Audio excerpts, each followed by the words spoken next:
Welcome back to the show.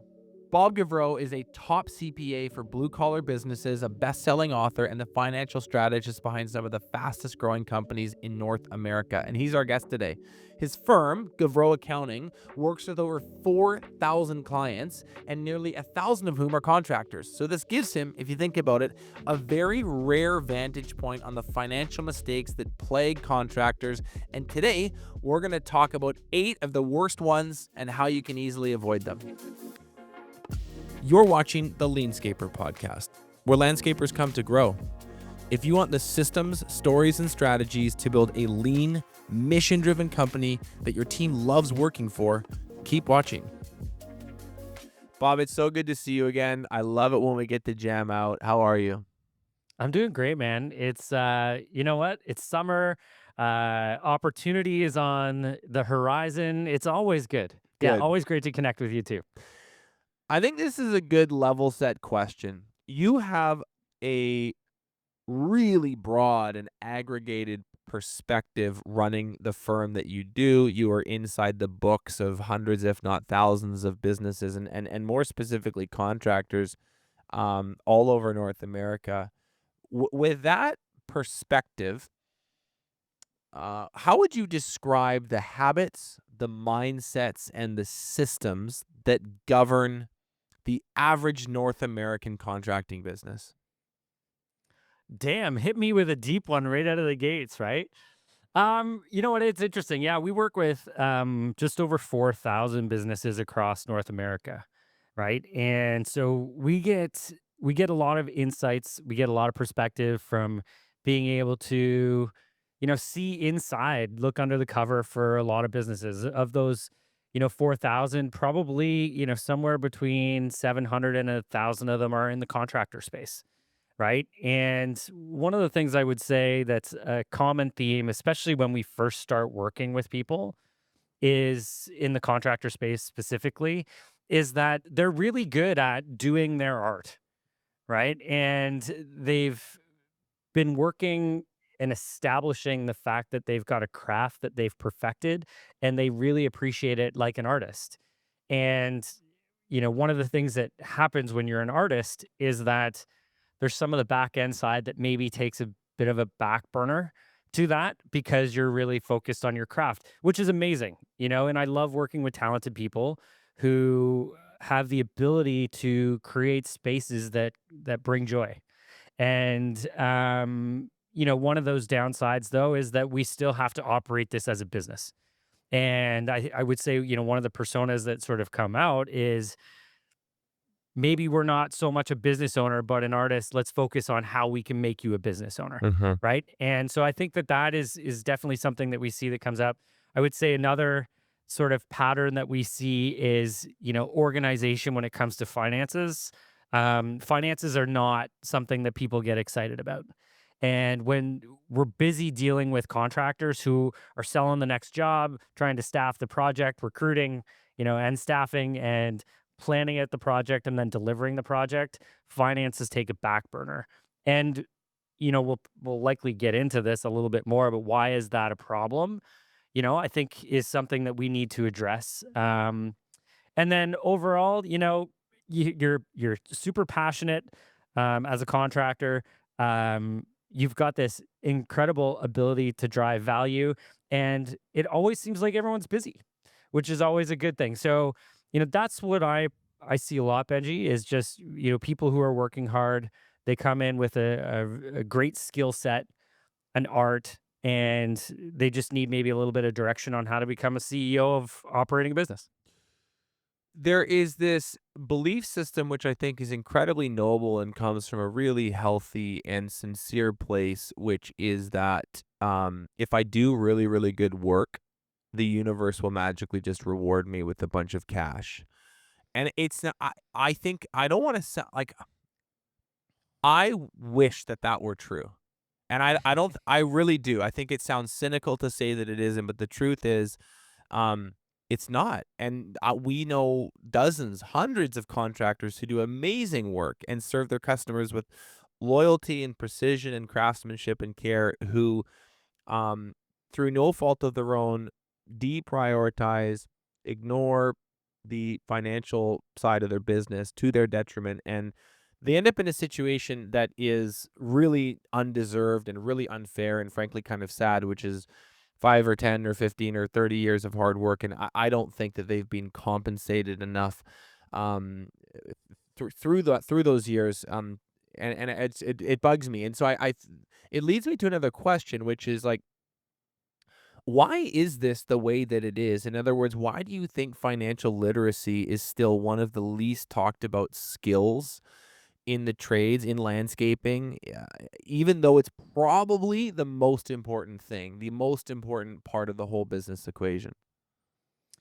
Yeah, everyone talks about sales, right? Everyone talks about sales as like, oh, just keep selling and you'll be good. Um, and maybe just to quickly back up there, I agree on the doing great work. It's still required. It's part of the package. It's part of the tool belt. Doing great work, right? Like if you have everything else and you don't do great things and treat your customers right, like you're probably not going to succeed. But you do need more than just that. And financial literacy, I think ultimately as a foundation from children, we're never really taught about money. We're never really taught about finances. We're not really taught about entrepreneurship, although I think they're starting to introduce that a little bit into the high school scene. It's just something that it's always terrifying. It's the number one reason marriages break up. It's the number one businesses fail is lack of cash flow management and understanding what that even means. And, I think it comes from a place of fear, Benji, to be honest. It's something that it's not something that everybody knows and understands. And, I think there's a little bit of shame that comes with it too. We get so many people that come in and they almost don't want to talk about it. And a lot of times when they come in, they say, we're really sorry about the position that we're in. And I go, whoa, whoa, whoa, it's all good. Like you're in the same position as everyone else that comes in here. Don't feel shame, feel proud that you're taking a step forward in trying to understand this and make it better. So I think there's a lot that's there, but I think foundationally it's just something that we never really talk about. Money is like I don't know, it's a bad word, Yeah, which is a shame.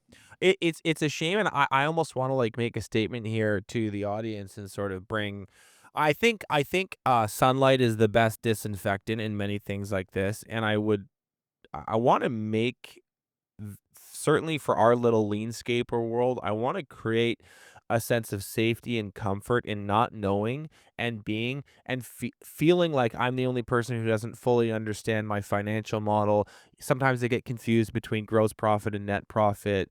How much should I be spending on overhead? I don't really know my benchmarks. I wanna, like, go out on a limb here and say, like, "Guys, if you feel that way, literally so does your entire market of competitors. So do business operators and entrepreneurs 10 times the size of you. This is such a pervasive thing, and the reason that that is like, to be clear, guys, this is not your fault. Our school system does a really poor job educating people about this, and I'm not hanging this on teachers. I would just say institutional education as a whole does a piss poor job of teaching young people about this. Universities don't do much better, by the way. Then we start our career, our business, then we get a few years into our business, and what happens is a really pernicious situation where 3 years into your company, you actually feel like, well, now it's too late to ask. Because I really like, I better know and I don't. So now it's actually worse than it was before because now you've created a story in your mind about I'm the business owner, I'm the entrepreneur, I gotta know all this stuff, and you don't. And so often what happens is you'll go another 10 years, and that's probably when they come to your they come into you and they're like, "Hey, listen, I probably should have been here 10 years ago, but I didn't, and I'm too embarrassed to admit this to my coworkers. I don't know where to go with these questions, and for heaven's sake, I wouldn't want anyone to know that I even have them in the first place." I want to get people unstuck from that, and I think today's conversation will go through. Speaking of sunlight, well, let's just go straight at it. We've got 8 big mistakes that we're gonna kind of show people and share and say, "Hey, these are some things that we see all the time and how to do to fix it." Before I did you have something to add there, Bob? I thought you did. Yeah, I would love to maybe just make a comment, Benji, on when people do come to us, and it's never too late. Now, there's late, there's being late, and that's usually when the government is going, hey, We've got a timeline here. You need to give us something, otherwise we're going to create a big mess in your life. That's a little late, but it happens and it's okay as well. But take that step to move it forward. A lot of times people come to us when they go to buy something, right? Like entrepreneurs, we love to find new opportunities. And there's always this discussion about passive investment income and real estate and stuff like that, which I don't always think is the best idea. But sometimes when you go to buy real estate, they want your tax filings, your financial statements, stuff like that. You're going to miss opportunities. So to Benji's point, it's like, let's identify this now. 99% of everybody who's listening right now is in the same position that they don't know their finances. And the idea is to take the action to as a step forward to say, hey, we want to get out of this being in the 1%. This is not the 1% group we want to be in. We want to move towards having that financial confidence to make good decisions. So yeah. Other Cool. than that, Benji, let's dive in. Let's create some So value. we got 8 mistakes, and by the way, the reason I went with 8 mistakes versus 8 best practices is I wanted, again, going back to this idea of safety, we will just go ahead and call out the mistakes so that you don't feel like you have to admit it. I'll lead the way, and we can just say, "These are things, by the way, that everyone does. Don't feel ashamed, guilty, behind, stupid, anything if you're making one or multiple of these," and I virtually guarantee you're making at least a couple. So that's why we went this route, and let's start with 1. So, um, not separating business and personal finance. Bob, how often do you see this? Why do you think so many contractors make this mistake, and what's the solve? Yeah. Well, for anybody who's in the first 3 years, I know Benji used that as like a benchmark. First 3 years, you think it's late. There is always some sort of mixing of finances. The reason is that most people start off as a sole proprietorship, right? Maybe even a side hustle where you take on a side job and you put the money into your bank account, your household bank account, you're paying expenses.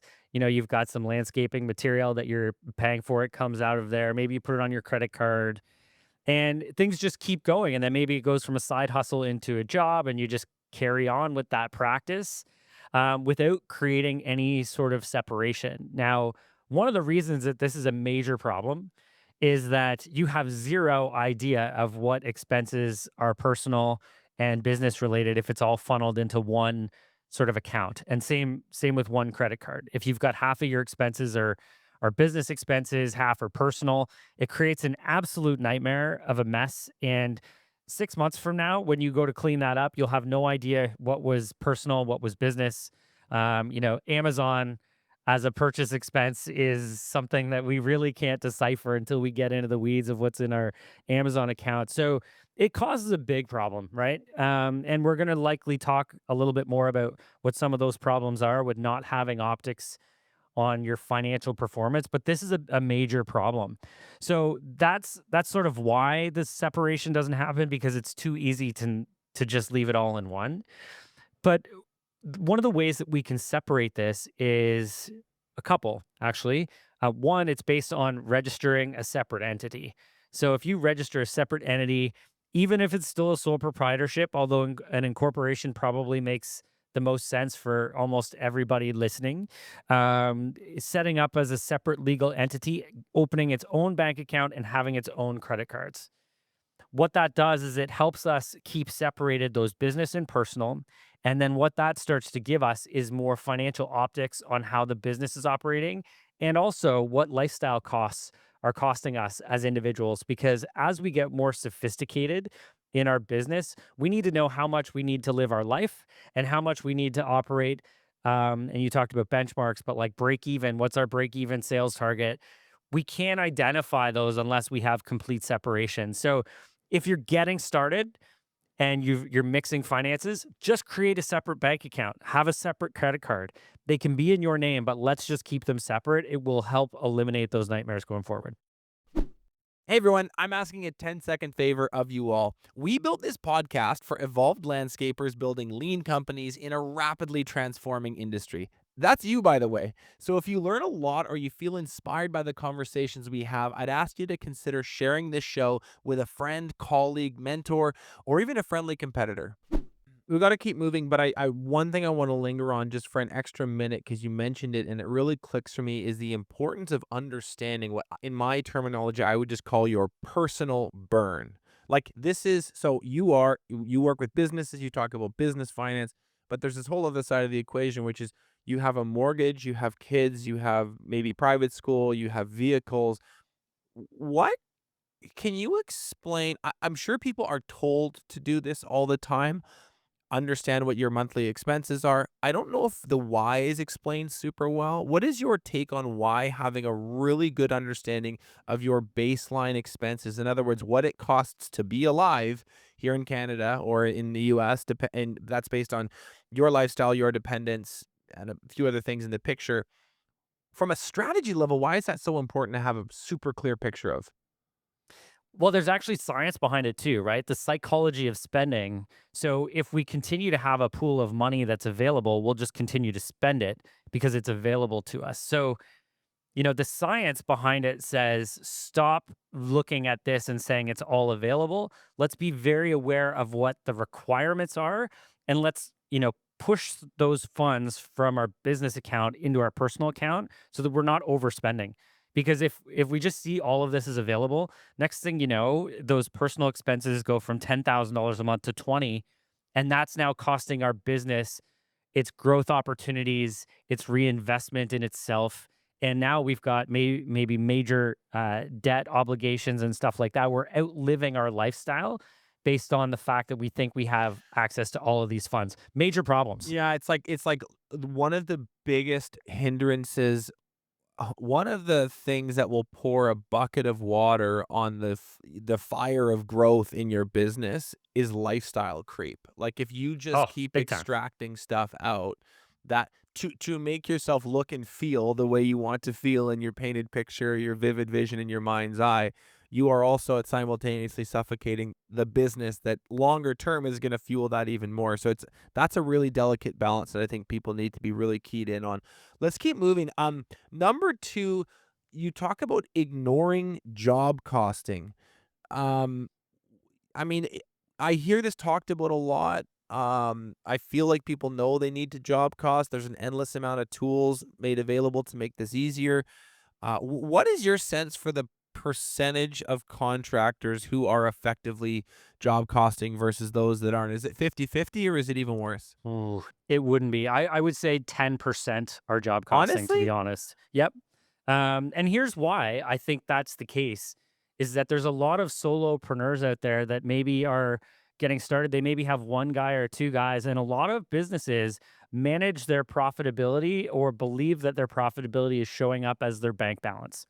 And they don't feel like the time spent in job costing is valuable. But if you want to build a business, you need to know specifically, right? If we're dealing with offering multiple services or products in our business, let's say we're landscaping business and we're doing actual like landscape installation. Maybe we're doing landscape lighting versus maintenance, doing lawn maintenance costs. Those are completely different and you might make a pile of money doing lawn maintenance, but you might be losing your shirt with all of the costs that go into building the landscape and all the landscape materials and landscape lighting and whatnot in major projects.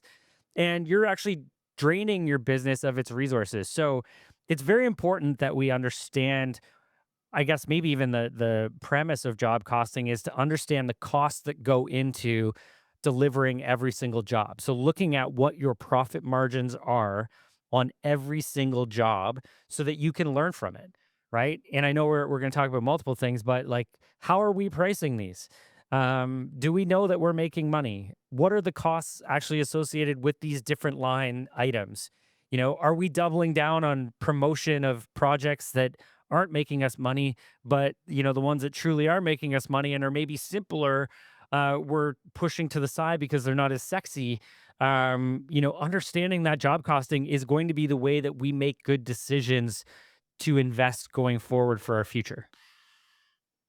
How often are entrepreneurs, once they engage with the job costing system and ritual and cadence, How many times out of 10 are they shocked by what the data says to them? In other words, is it a common situation where people think they're making money in one area of their business and then they actually do the analysis and it turns out for 5 years they've been spewing bullshit saying we make all this money over here when in reality the only thing that's keeping their business afloat is this tiny other service that barely gets any investment and they kind of hate and they want to punt it. Is that a common Yeah, scenario?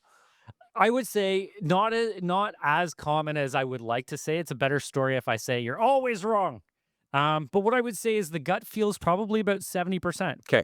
right? But 70% is not good enough. If that 30% where you're wrong is where you're doubling down or you're reinvesting, like it's a major problem. And if you're looking at the long-term sort of wealth creation or business growth, that 30% can absolutely be killing your business.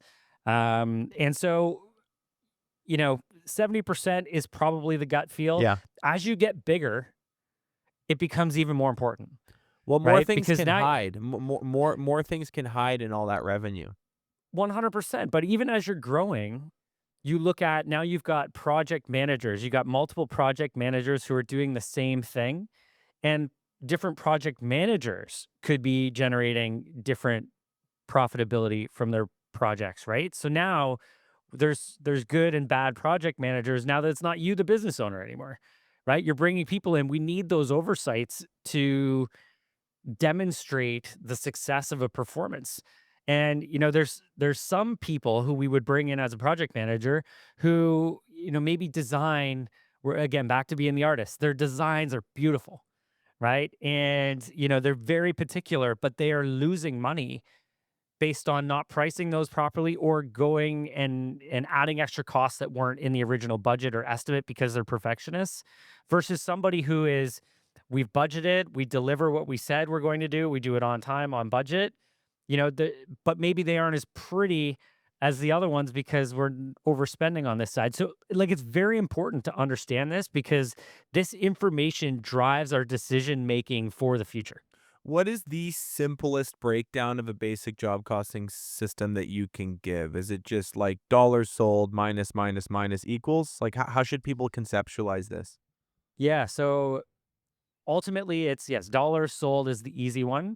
And then the second part is that variable cost, that cost of goods sold, which is everything that you incur to deliver that specific project, right? So you're talking about direct wages, purchases and materials, subcontractors, maybe vehicle expenses to and from job sites, maybe even marketing costs if it's lead generation. What's the cost to actually acquire that contract? Anything that's very specific to that.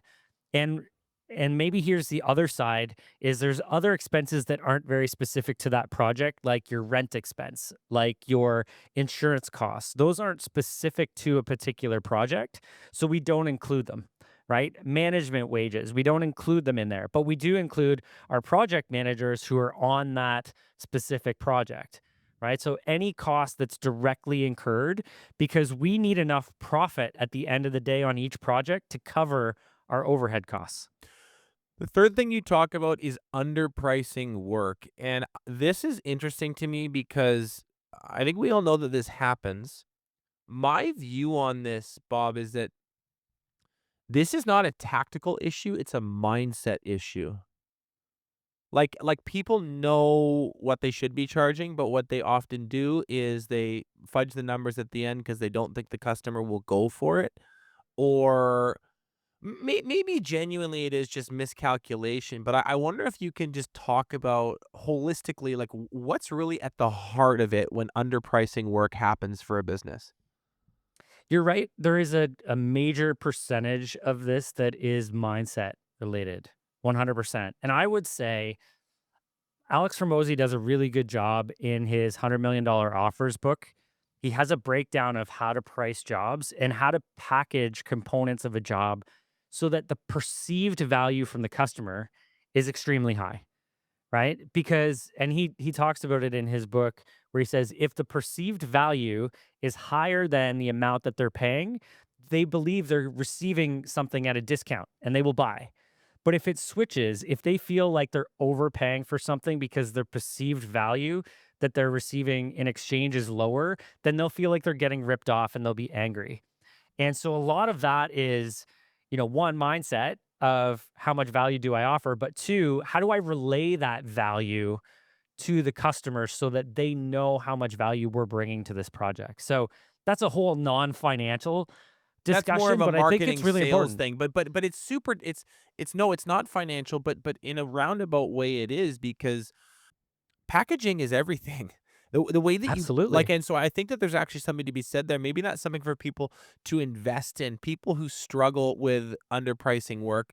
I think part of it is a mindset and a self-confidence and a self-worth and a this is what I deserve to be paid because this is what it costs to build and this like I think that's a big part of it too. But to actually go back to the tactical for a second, that $100 million offers book is something I would recommend people read because it's going to give you a framework around the psychology of buying and where people see value.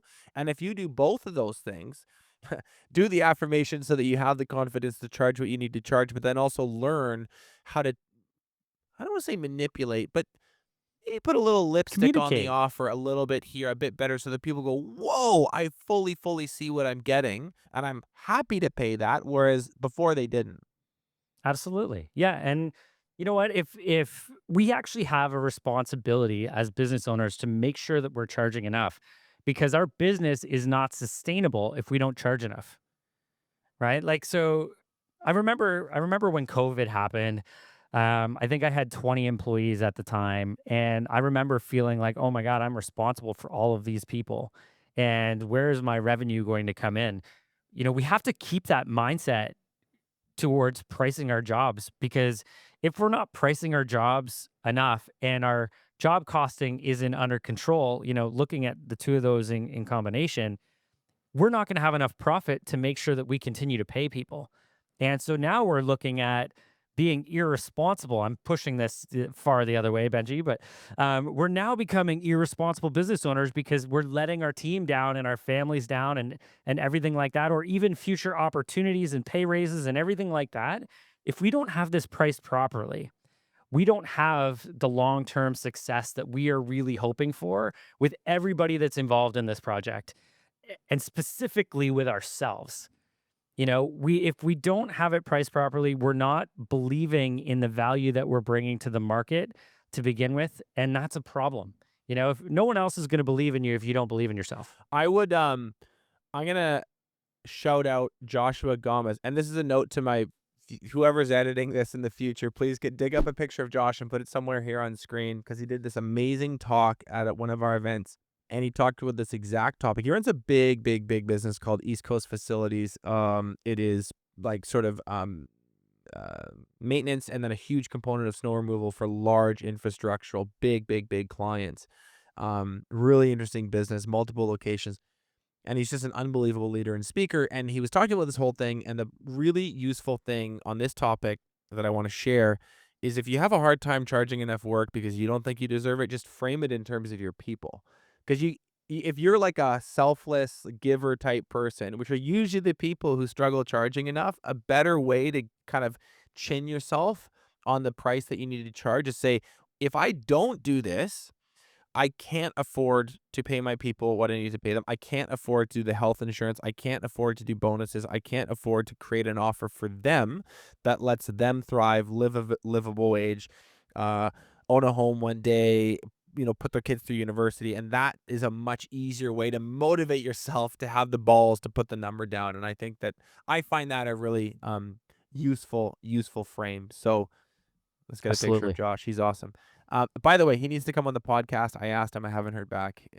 Josh, if you're listening, please come.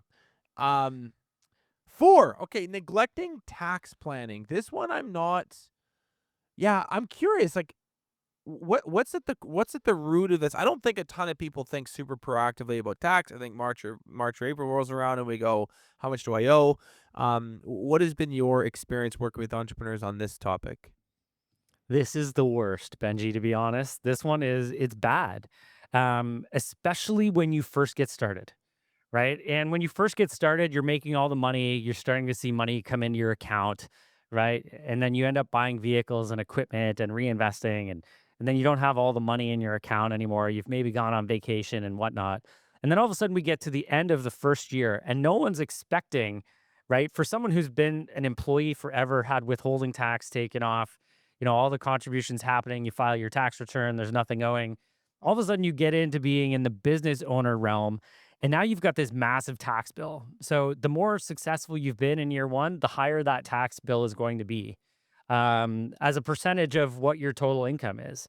So a lot of times, what we see is people come in and they have this huge lump sum amount that's owing, but they've just bought the new truck, they've bought the new equipment, they don't have the cash to do it. And if they put it in and pay that tax bill, they are cash poor.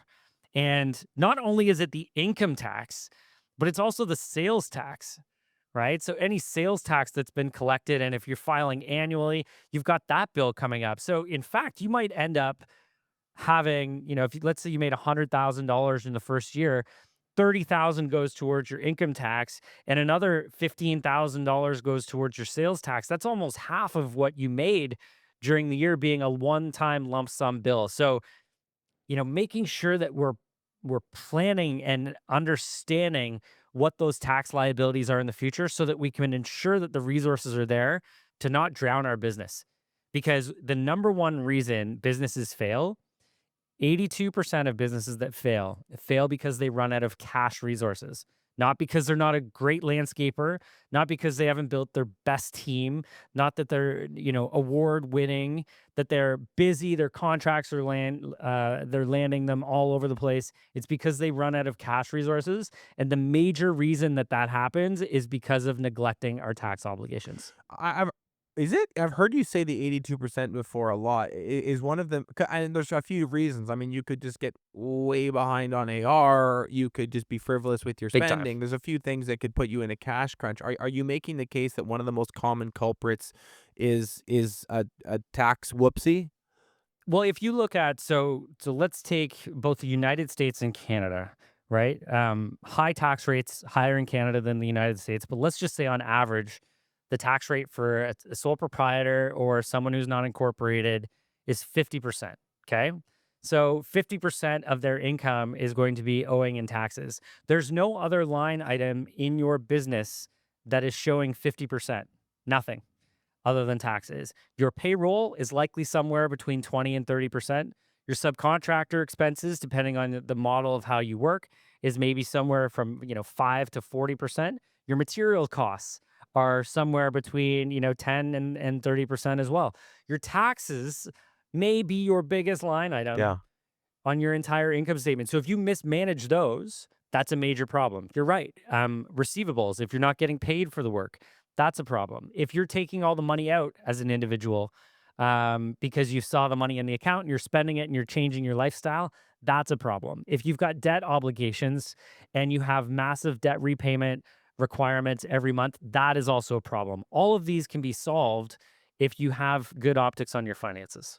Number 5, not saving for taxes or payroll. It sounds sort of connected to 4. What are we talking about here? Is it just do they need to create a separate account and sort of siphon off money? Like, what's the issue, and then what's the solve on that one? Yeah, the issue is just not being aware of when these obligations are happening. So one in particular, payroll expenses. And I'll use a good example in Canada. If you are a shareholder of a company, you can pay yourself as a salary or as a dividend. Salary has required payroll withholdings, dividends do not. So not saving for taxes. Well, if you're paying yourself a dividend, you don't have to worry about payroll obligations. But if you're paying yourself salary, every 15th of the month, you have to make a large check payment. That's costing you cash flow up front. And just being aware that that's, the outcome related to that structure is very important. So we have to make sure that those payroll source deductions are put aside. Any of our sales tax obligations, making sure that those are put aside. Those are technically not our dollars, right? So the government gets really pissed if you're not making those payments. Income tax is slightly different.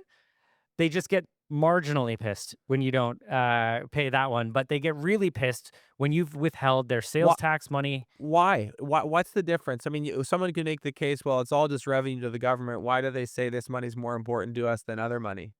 Yeah, well, part of it is that you've taken it from an employee, right? So you've taken that money as a withholding tax from an employee and you're supposed to reimburse the government. So you've technically stolen that. Right. And say with sales tax, it's in addition to the income that you're making, you're collecting that on the government's behalf.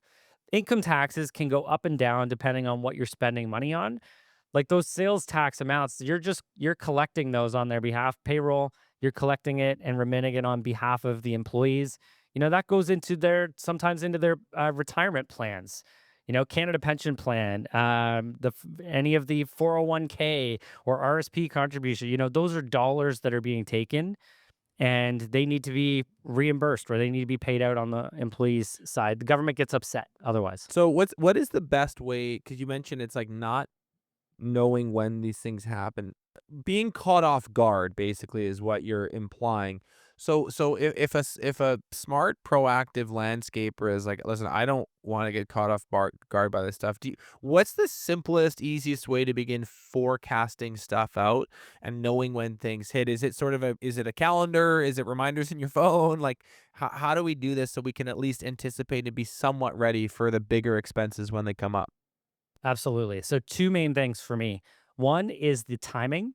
I highly recommend that people are not doing annual payments Okay. or More so annual quarterly filing. or even more More often so than that? quarterly or even monthly. Like if you have a problem, and I know we're likely going to talk about some of these, but if you have a problem in managing your funds available and not paying your liabilities, the more frequent you can make those, the more reasonable it's going to be to integrate that into your regular life. If you have an annual filing obligation for sales tax and for income tax, that's going to be a huge lump sum. It's going to be a problem. Can you The more explain that? frequent, Sorry, I didn't mean to cut you off, Bob, but there's some nope. psychology there. Why? Because it's like more often. Yeah, there's something going on. Like I'm backing my way into this. It's like a bigger lump sum means a longer time frame. It's a longer window to screw it up. Whereas if it's And we more ignore it. frequent, yeah, if it's more frequent, we're kind of forced to make the payment. It's like, ah, well, you know what? That's There's the pretty much monthly it. thing, and it's a smaller. Is that basically the logic there behind why that tactic works better?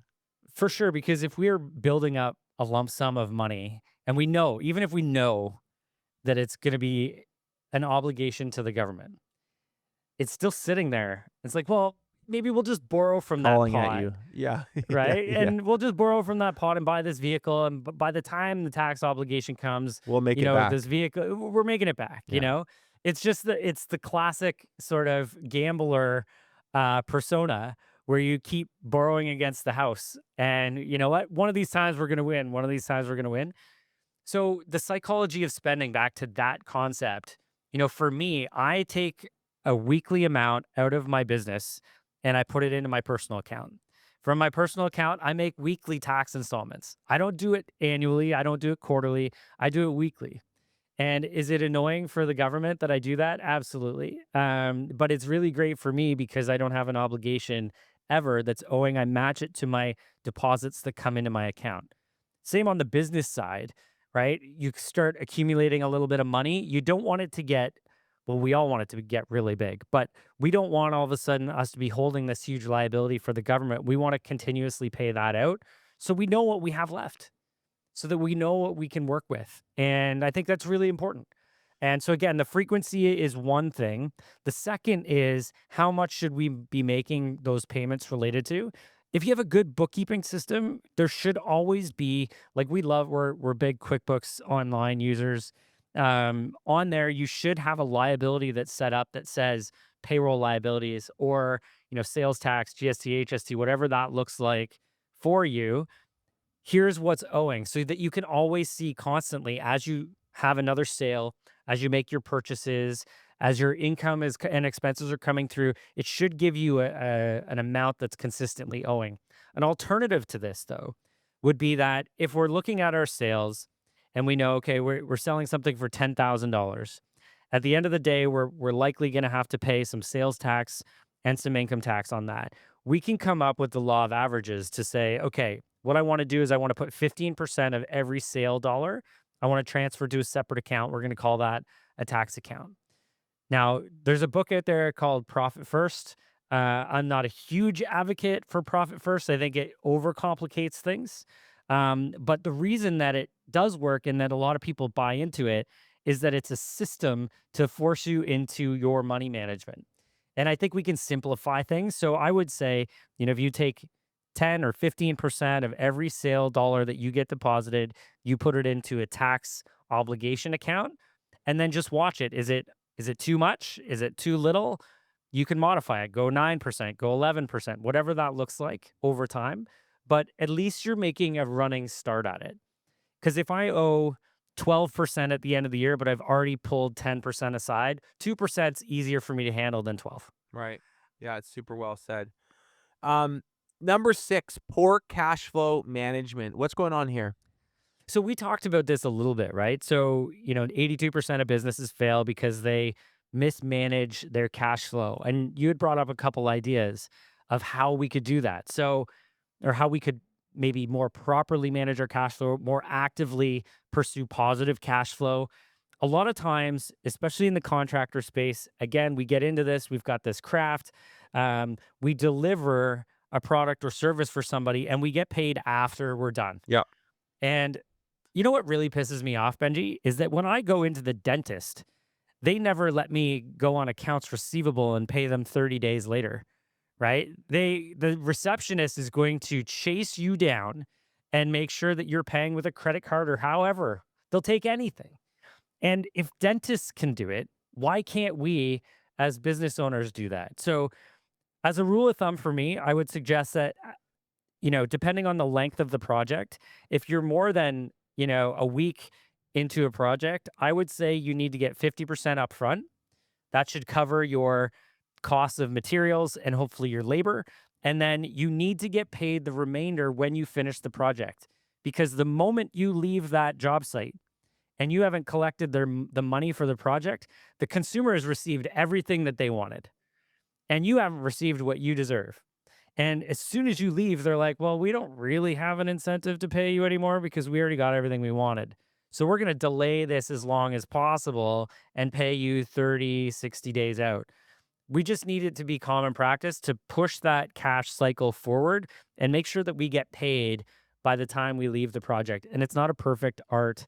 It's not going to happen every time, but if we do it 95% of the time, then we're going to be in a much better position. I'm not totally sure where this whole thing got normalized for contractors, like where it's just become normal to I mean, I still know people who don't take deposits. Like 10% is, I mean, it's crazy to me. You guys, this is a highly malleable that you get to decide this. This is not there is no it's not written into code that you have to be paid. Well, when you're working in the commercial environment, there are some exceptions there, but I would say Sure. for the most part, if you're residential, and even in the commercial, you can at least try, and you can negotiate, and you can ask, you can put effort into the idea of front end loading your contract as much as possible, and that is what smart contractors do. You take, Yep. you. I mean, there's a whole bunch of reasons for that. The um One is the cash flow. The other is also just the client relationship management becomes a lot more mature and a lot more respectable because you don't have this massive thing hanging over your head. What happens when you have 90% of the money still outstanding at the end is your client has leverage over you in a way that is really unfavorable. And so not only will it fix your cash flow, your punch lists will get shorter, the callbacks will get easier. This is like the most slept on solve that I really think people need to take seriously. Um, what are Can the I can I throw two more things in there, Yeah, Benji, on this? Because I think it's really valuable for everybody. Number one, accept all forms of payment, you're right? big on this. Like Yeah, you've said I this to I me for 5 am. years, I 100%. am big on this, like a lot of times, and I go back 5 years and it's like, no, I want a check because a check is efficient for me. I don't lose any costs. I maybe pay 5 cents for a deposit. It's like, yeah, well, charge 4% more and accept an American Express card. Like if you create the flexibility for everybody to pay you, they're going to pay you. And I can tell you, on average, if you're looking at your accounts receivable throughout the year and you're worried about your 4% fees related to collecting those dollars, I guarantee you, if you don't accept credit card and you're only accepting checks, you will have more than a 4% bad debt expense at the end of the year for people who don't pay you. So let's just have the cash in our account so that we can take on the next project with confidence. That's a really big one for me. Yeah, The other it's one, like the other one that e-transfers, cash, Venmo, all of it. Bitcoin, Yeah. Litecoin, Ether. I Right. don't care. Get the funds Yeah, in I my don't care. account. We will take I don't all care. in any kinds. Yeah. Absolutely. And here's the other big one that I see on the opposite side. And this is specific to you guys in the contractor space. Specifically if you've got some expensive equipment that you want to buy. And believe me, guys, I know how you work. As you continue to build momentum with bigger projects, we buy more trucks, we buy more front end loaders, we buy, whatever it is, bobcats, we spend money on equipment, and that's okay. But here's what I see in my experience is that you take the cash that you've been accumulating in your bank account and you go spend $30,000. You spend all of it on this new piece of equipment. And then the tax bill shows up 2 months later and you've given all the cash for the new piece of equipment, which will generate you revenue in the future. I'm not arguing that. But instead of giving them $30,000 for it, why don't we give them five as a down payment and lease it or finance it over a period of time so that over the period that we own that piece of equipment, it's generating income and paying for itself. That's how we finance these. And trust me, the banks and these sellers of any of the dealers, they will fund this all day long. That's part of their business model. They want to make money off financing, and we let them do it because we have other reasons we need our cash to invest in new projects and marketing and all those things too. We've talked about this offline, but I kind of want you to like lay the hammer down and say it again for the audience, which is there's this thing with this scene, with this kind of this type of business owner, contractors, landscapers, around the shop, around the office, with their friends at the bar when they're watching a football game. The saying is like, "Oh, I bought." There's like a new truck or a new thing or a new shiny object, and it's always like in quotes, "I bought that thing with cash," and it's said with like real machismo, and you're Yeah. like, "That is stupid. That is just objectively stupid." And I wonder if you can say why. Well, you Yeah, kind of already absolutely. did, but you like, Yeah, I did, but yeah, let's bring it home, right? Where it's like, yeah, when somebody says that to me, and I would say, why would you do that though? Like, is that not stupid? Wouldn't you rather have that $100,000 in your bank account and have access to this thing and it makes money for you? Like now you're cash poor.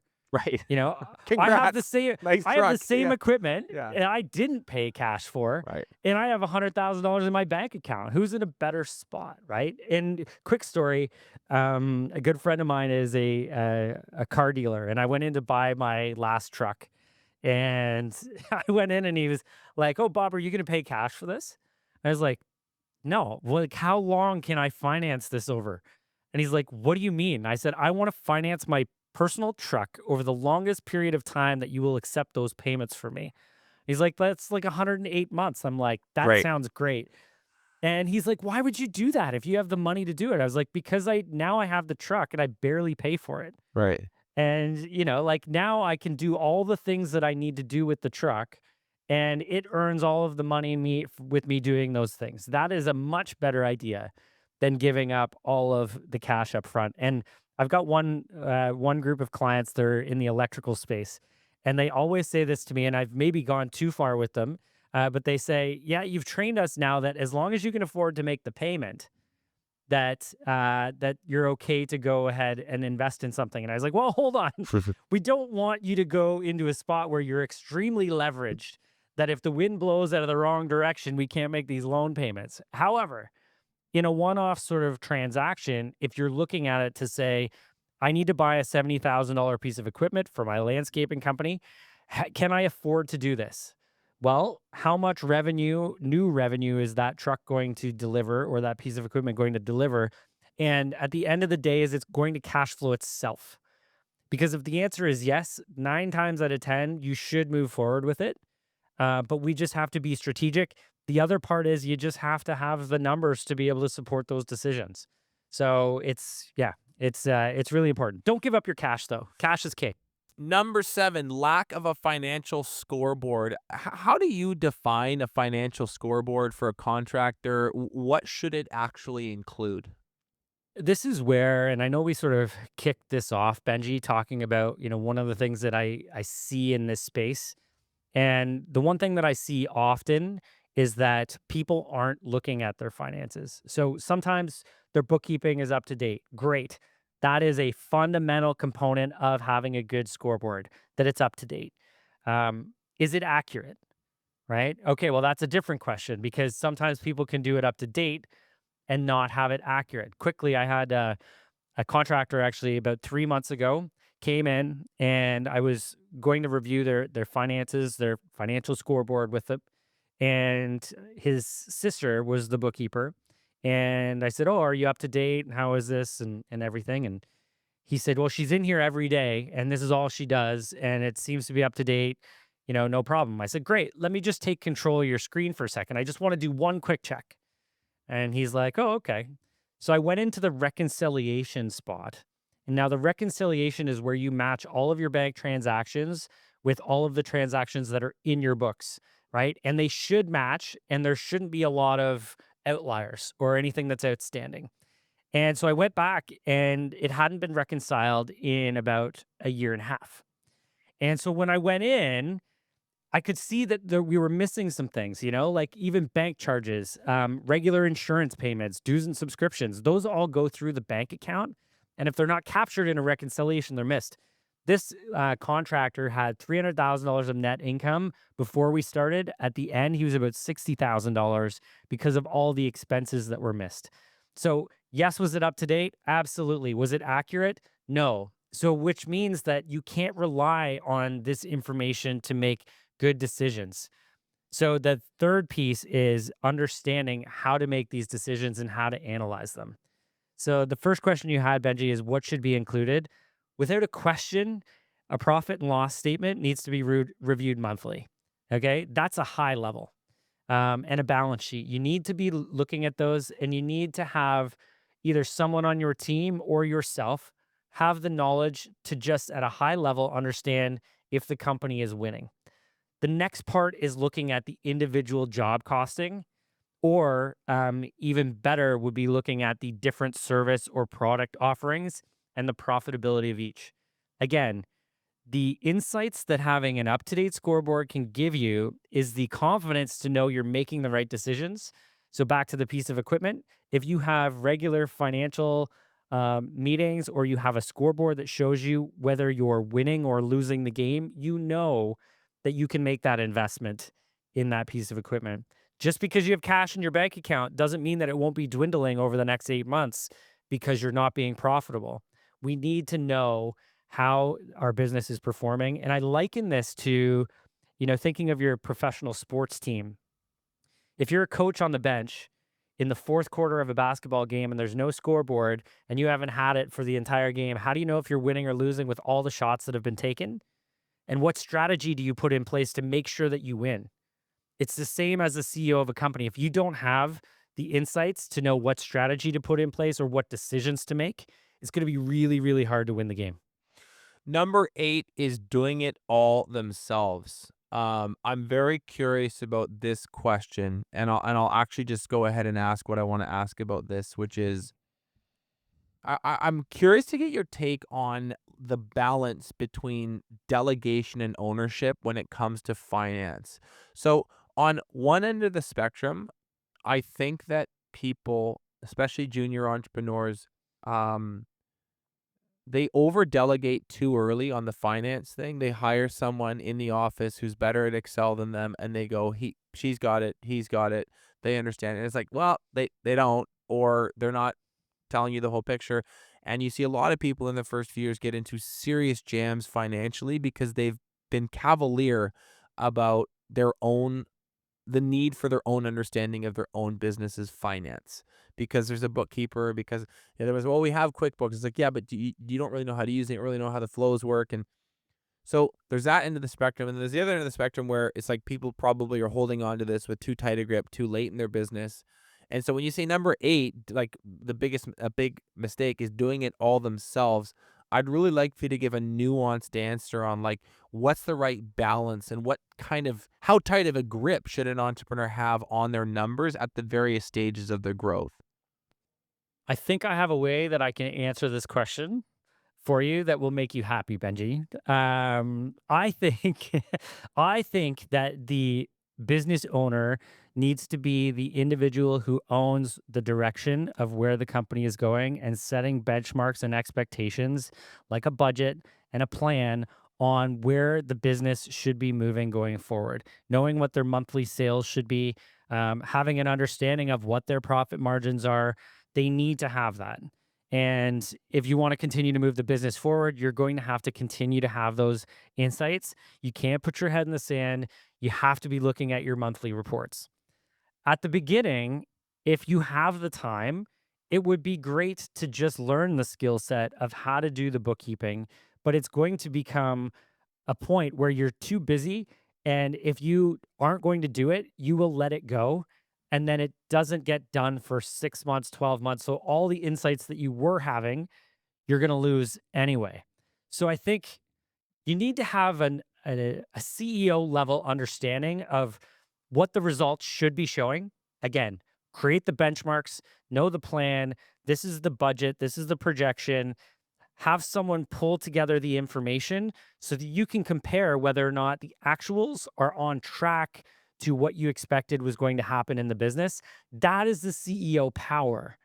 And if you ever read the book Good to Great by Jim Collins, one of the things that, or one of the characteristics of businesses that went from good to great was always having a forecasted understanding of where the business was headed. Now, sometimes it was goal setting that was way too long into the future that wouldn't make sense for us, in the small business world. But every single successful business had an idea of what it is that they were trying to accomplish or a number that they were trying to achieve. That is the CEO realm. Also, make sure that if you're going to delegate this, that it is to somebody who actually knows what they're doing. Don't make it be Say your more about spouse. that. That's Yeah, just it happens so so often, man. Like it just totally does. Yeah, why it is this totally such a does. why do so many people end up with totally delinquent, moronic bookkeepers? And what should they do instead? Well, without plugging our firm, for example, Go but for we it. do, yeah, like we should.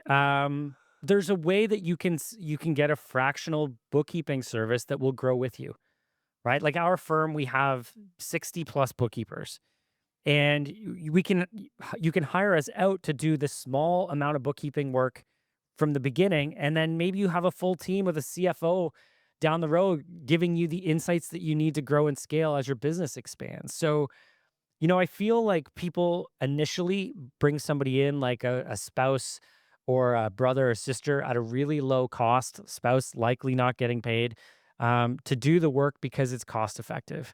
And I understand that. I completely understand that. It makes sense. But, you have to balance that with this is really important for our business to be successful to have these insights versus how much am I going to spend on this? Because we need to have the confidence in these numbers to make future decisions. And so don't cop out on a few dollars a month because you feel like it's a more economic approach. There's some things in your business you just can't skimp on, and having good books and records is not one of those. Yeah, it's so well said. So you are actually of the camp of the entrepreneur needs to entrepreneur a lot, and they need to backfill their financial bench with true expertise and have a high level understanding of where things need to be and use them much more as like a performance and benchmarking and management tool, something to a north star to track towards versus getting lost in the minutia of it. And that's a better recipe for growth in your experience. 100%. Yeah. Yeah, it's what, building your team, right? As you're building and you're adding more equipment and more specialized services and more value add, you have to have the resources around you to support that too. And the financial expertise, this is why we have so many bookkeepers, right? We're a CPA firm that focuses on supporting entrepreneurs with their taxes, your business valuations, CFO services. I offer bookkeeping, which is our lowest end service, because that's what business owners need so that they can focus on what's important, right? I'm not doing that to make a ton of money, although it does make money. It is a service offering we have, but that's not like my bread and butter. This is more of, okay, I want you guys to know that we've got you. Mm. We can support you when you need us and bring us in as your requirements continue to expand. And we're here to grow with you. Bob, a good place to close would be like, why are you so passionate about this? You've committed a lot of your life's work to helping small business owners get a better grip of their numbers, make more money, grow intelligently. You've written a book called The Wealthy Entrepreneur. Like, this is something you've invested a lot of time in. I know that this is also a business for you, but it's bigger than that. What is this ultimately about for Bob?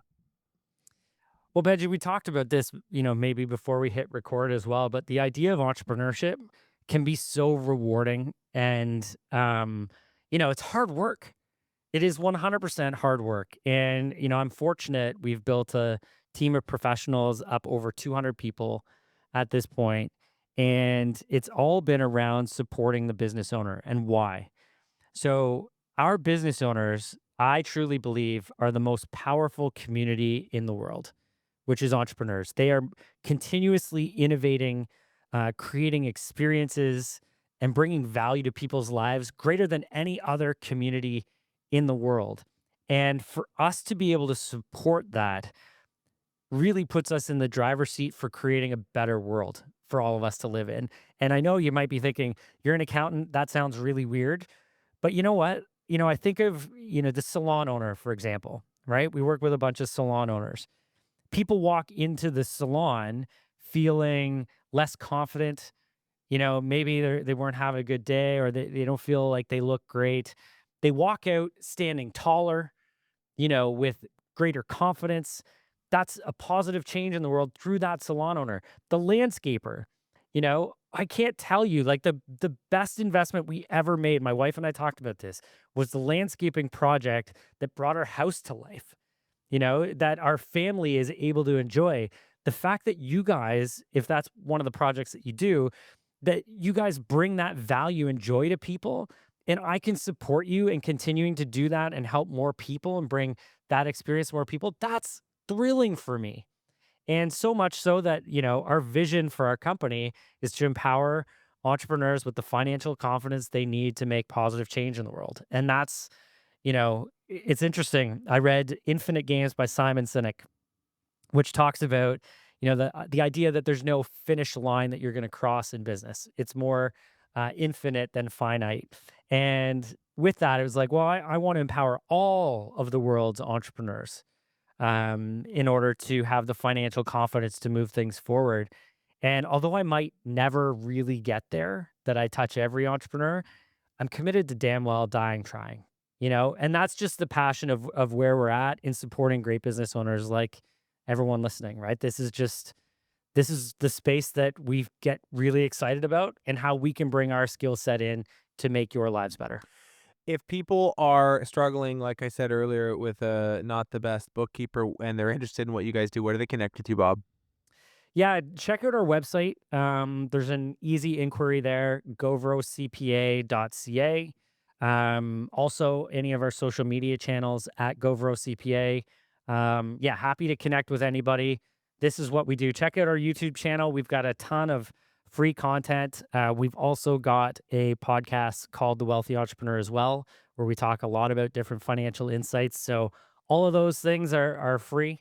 And if we can support you, if you want to reach out and we can take on a project to help push you to the next level, we're happy to do that too. Thank you so much for being here today. Can't tell you how much I appreciate it. Let's do it again soon.